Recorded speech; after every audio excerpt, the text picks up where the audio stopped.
Good afternoon and happy Monday. Welcome back to the channel. So today we're here to talk about Paradise, season 2, episodes 1 through 4. Paradise leaves me gagged all the time.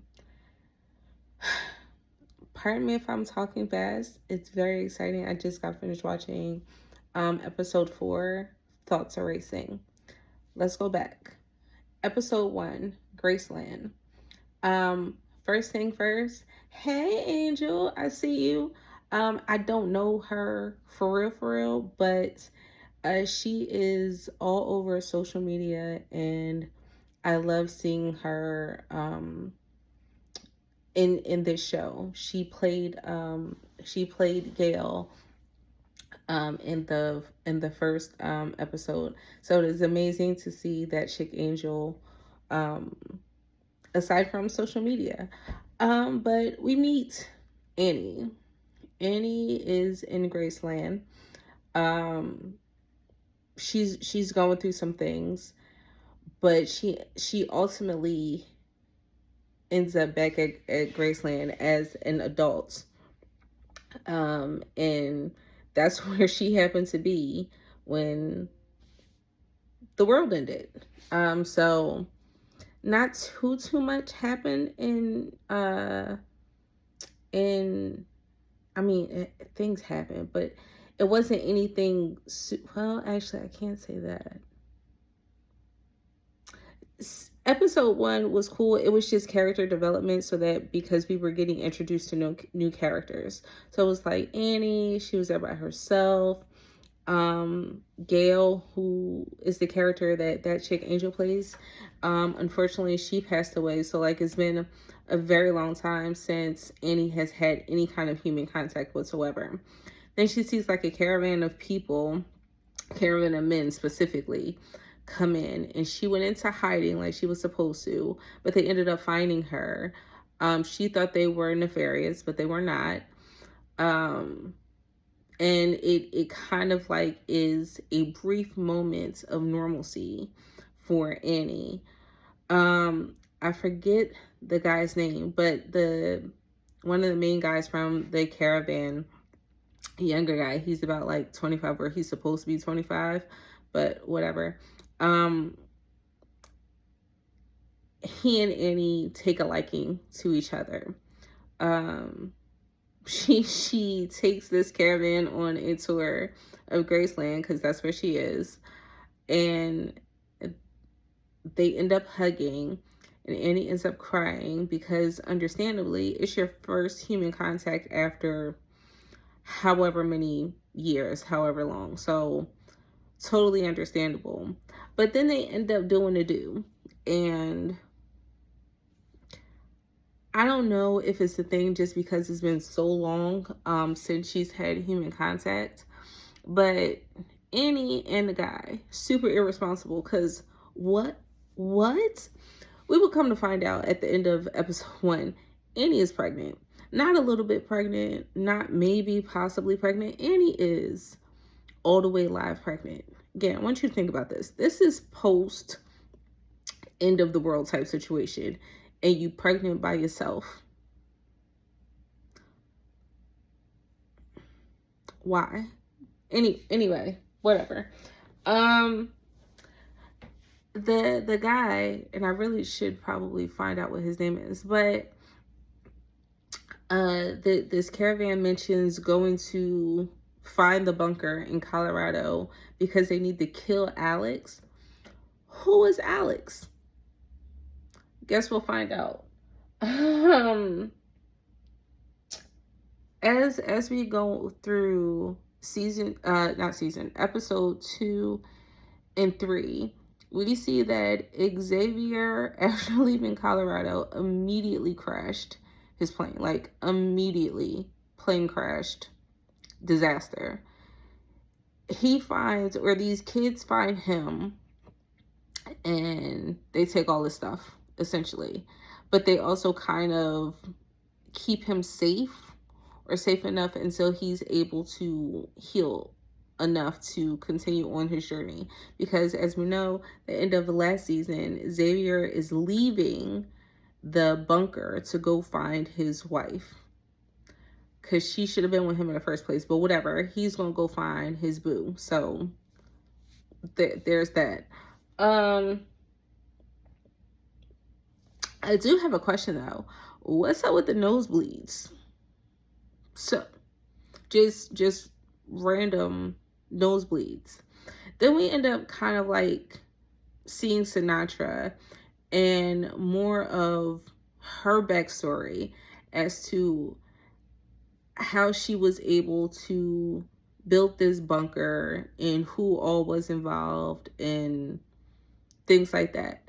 We see that she never felt as though Cal was moving fast enough. So Cal's dad was like, listen, if you need some people out the way, we can go ahead and get some people out the way. I got somebody for you. That's how Sinatra ended up meeting Billy Pace, which I'm so happy to see him back in season 2 because I don't feel like I got enough of him in season 1. So it's really great to see him. But we also see that he was hired to off people. That's how he got down. Except for the person that Sinatra hired him to get rid of. Was he like a psychic or something? Because he told...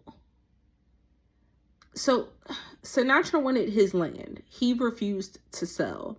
So Sinatra was like, I'm going to take it by force then. So that's how she ended up hiring Billy. So Billy can go off him or make him sign the deed or the land or whatever she wanted over to her. So while Billy is pretending to be a stranger at a bar to meet this guy, Billy was like, listen, this is all fun and nice, but sign this paper. Like, somebody really wants this land, so you can sign this paper. You could do it the easy way or the hard way.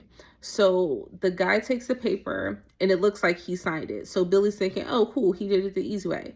The guy ended up writing down an address. Billy goes to the address and you see the guy is there with his wife, and his wife is in terrible condition. Because the guy knows that this is his time on earth is rapidly coming to an end, you see him inject his something in his wife's medical equipment. So you can only assume that it was probably to end her life in some way, shape, or form. Or in all ways. What do you mean some way, shape, or form? In all ways, it was to end her life. Before Billy offed him, he gave Billy a Kleenex and was like, you're going to need this. Doesn't say why, it just says you're going to need this. And he also begs that the young boy that he's going to see later on that's going to come in the house, like, please let him go. So Billy does the dirty work. As he's leaving, he sees the young guy come in, and all of a sudden his nose starts bleeding. So the Kleenex that the guy told him he was going to need, he needed because his nose just randomly started bleeding. We're going to come back to that. Well, maybe. Because like I said, in episode 1, the guy from the caravan that Annie knew, or that's Annie's baby dad, his nose started bleeding too. What's up with the random nosebleeds? What is that tied to? What is that even about? I also have a question. Total side tangent. Where is Presley getting her hair done? I know that this is an underground bunker and it's supposed to have like however many people down there, and it's supposed to make life as normal as possible. But my question is, Presley braids are fresh all the time. Again, I know this is a TV show, but where's she getting her hair done? Where's the hair coming from? Who's the supplier? That's what I want to know. Because in my mind, no, it wouldn't be anywhere down there. Also, too, I need for Presley to sit down. Go be with your little brother. Your little brother is already telling you, listen, I lost my mama. My daddy is out in the wilderness looking for our mom. You out here chasing the president's son as if you got like full immunity or something like that. Like, what are you doing? Sit down. Presley and the president's son are leaving little notes for each other in this little, I guess, corner library. It's literally a box with books in it, and they're leaving notes to each other in these books, because they're like, we have to get to the bottom of what's going on here, right? Because not everything is making sense. While I appreciate their discovery for the truth, again, I need Presley to please sit down. We see Agent Robinson. She is now some kind of assistant to Jane, because Jane has made it so, and it's Xavier's fault too. It's Xavier and Robinson's fault, because they see her as this ditzy little girl. Sinatra already from the beginning told y'all, everyone down here is down here for a reason. I vetted all of them. You think that Sinatra will be like, oh yeah, I can save 10,000 people on the planet, I'm going to choose a ditzy little girl? Like, that's just, it's super foolish thinking. So Robinson in season 1 didn't think Jane was capable of anything. Xavier thinks that she's good, right? Frustrating. So in season 2, Robinson is now kind of like Jane's assistant, because since Xavier's not there, it's so that Xavier in season 1 shot Sinatra, and Jane is the one that disarmed Xavier. So Jane is like this hero, right? She's really not, but Jane is this hero. So in season 2, Robinson is doing like some more investigation, because like she's trying to figure out all the pieces to the puzzle. By the way, when I said Xavier left the bunker to go look for his wife, Terri, Xavier left his kids in the bunker with Robinson to take care of them. Keep that in mind. Robinson needs to be extra careful, right? Because you already see, and we, the audience, already know how sketchy, messy Jane is. Robinson got an inkling, but she don't know just yet. So the next guy that they brought in to be president after Cal in season 1 was found gone. This man is drunk off of all the power. And it's not even like a whole lot of power. This man is power drunk for real. He is making all types of harsh, rash decisions that could potentially endanger the life of everyone down there. He is a big baby, and he's like, I want what I want, and I want it now. He's meeting with the boards. People are telling him, sir, that's probably not the best idea, because we have all of these other precautions in place.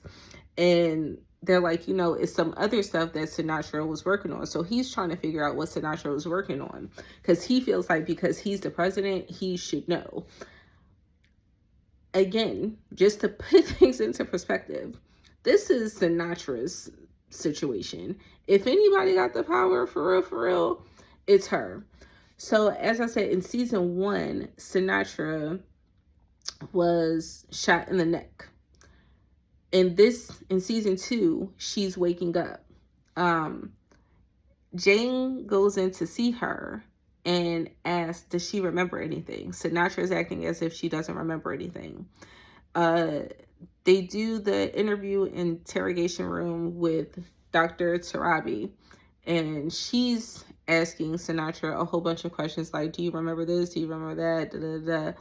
And Sinatra's like, no.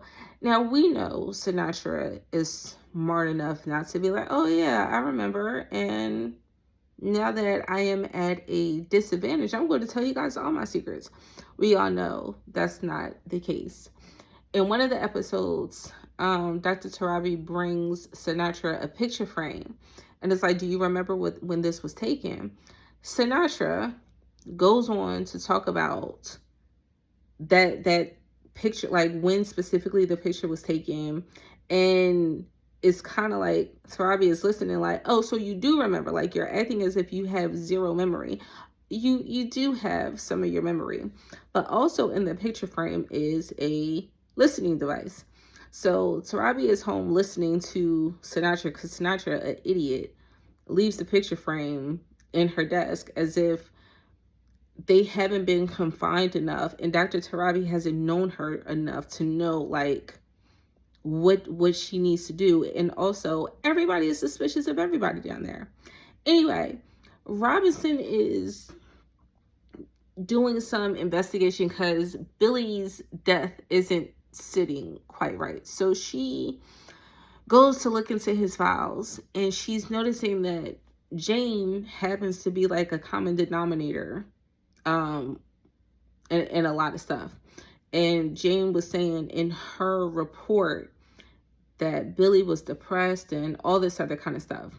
So when Robinson's going went to go look in Billy's house, Billy got an engagement ring, Billy got pictures. Billy looks like he was living a happy life. So she's like, well, it must be something on Jane because Billy otherwise seems very happy. Anyway, like I said, Brady president wanted to go on a run. He's like, oh, I don't want a whole bunch of people going with me. Y'all make it a big deal. I'm just going for a run around the block. Jane was like, oh, since you don't want a lot of people, I'll go with you. So he's like, all right, fine, you can come with me. As they're out on the walk, guess what Jane does? Anybody? Raise your hand. Of course, Jane offs him. Because Robinson knew something was going on, she was trying to find out what Jane's location was and where the president was. Because at this time, Robinson is at Billy's house, like going through his stuff, and was like, yo, something's not right. So Robinson is trying to run to the coordinates of where she thinks the president and the Jane are. Robinson, from all the way down the street, can see that there is a body laying in the ground. Instead of Robinson calling for backup ASAP, you know what she does? Just guess. She walks up to the man, puts her fingerprints all on him, and guess who comes up from behind her and knocks her out? Jane. Jane then takes the knife, the knife, and she wipes her prints and stuff off and puts Robinson prints on it. Again, Xavier left his children with Robinson, and Robinson, trying to be Inspector Gadget, think that she about to save everybody because she doesn't think, or she now realizes, but she didn't think Jane was capable of doing anything nefarious.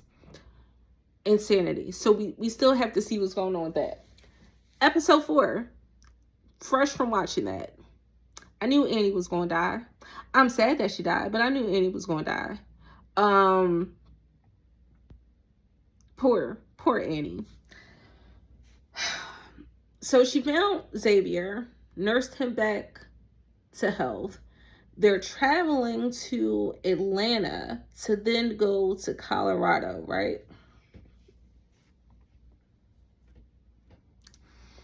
During their travels, of course, Annie goes into labor. But before this, all episodes, you can see her taking her blood pressure.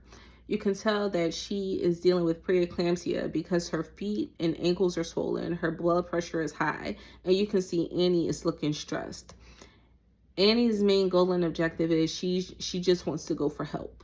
Like, she wants to go to Colorado to meet her baby dad. So, I don't know. So she could get her life together. They're at one of the pit stops. Annie goes into labor. on their way to this particular pit stop, they pass other people who have property and it says like no trespassing. Xavier's like, listen, I can't do this by myself. I'm going to go get some help. And he was like, no, you can't trust people. Don't leave me by myself. Da, da, da, da. Xavier's like, listen, I'll be back. I got you. Xavier goes, gets help, come back with midwives and everything. Annie gives birth. They was like, oh yeah, the placenta is not coming out and the bleeding won't stop. So there's no other options. So unfortunately, Annie passes. They bury her. They are they're making all of like these makeshift baby clothes and like carriers and everything else like that. And they're telling Xavier, we can keep the baby. But Xavier, on his super good human mission, is like, I promised her I would take the baby to meet his dad. So, or we find out the baby's a girl, meet her dad. So I have to keep my promise to Annie. And yeah, I'm going to just figure out. I'm sorry. They are in Graceland. Atlanta, I think they said, was 10,000 miles away. Xavier's on foot, Annie's on a horse.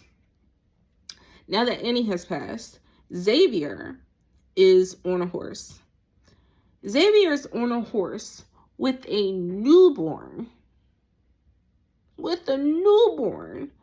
to go find his wife in Atlanta and then trek all the way back to Colorado to where the bunker is.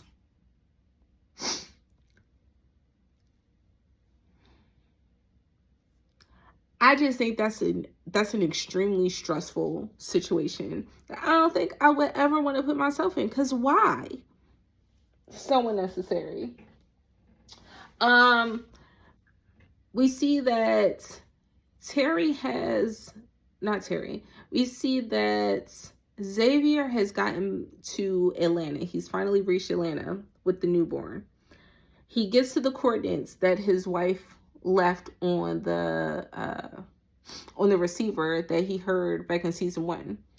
This guy comes out and was like, oh, you must be Xavier. Xavier freaks out. Where's my wife?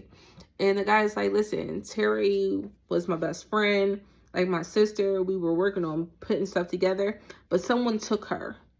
Who took Terri and why? Also, we can see that the caravan has made it to the bunker in Colorado. It's not looking good. It's not looking good for anyone. So we have to come back to see what happened to Robinson. Jane gotta go. Who is going to get rid of her? Because I need Jane to go immediately. She's very frustrating to watch. I'm sure there are some things that I missed during this recap, but those are the highlights that I have. Thank you for making it to the end of the video. If you have, feel free to leave your thoughts and comment, and let's continue the conversation. Have a good one.